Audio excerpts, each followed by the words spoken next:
The call was put out by the American Friends Service Committee in partnership with the Poor People's Campaign and other faith-based organizations to bring religious leaders across faith boundaries, across lines of difference to San Diego and to the beach near where the border wall extends to bear witness and to call upon the government to end border militarization and support people seeking asylum.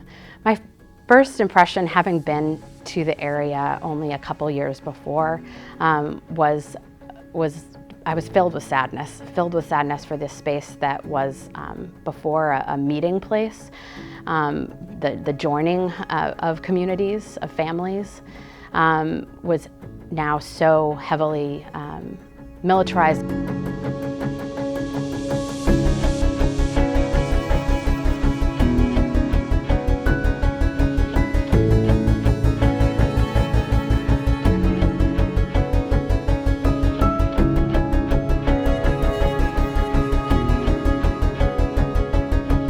I had been participating in these kinds of protests for several years now, in a lot of different capacities based on a lot of different issues, but none have been so emotionally distraught.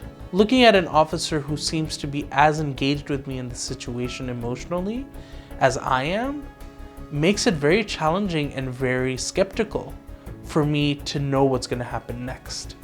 When the officers started pushing back, that's when we started getting concerned, because these weren't just officers that were wearing, the regular garb of any officer. They were armed with guns that could shoot tear gas. They had guns on their holsters. There were officers behind them that were holding other kinds of weapons. There was a person that was holding a giant baton. They had every kind of weapon ready, as if we were going to do something terrible. And the fact that we have to deal with that kind of controversy, with something that was totally acceptable on behalf of officers, seems to tell me that there's not only an over-militarization, but there's an over-desensitization towards individuals and the way that they should be treated. And I think that's the most concerning part.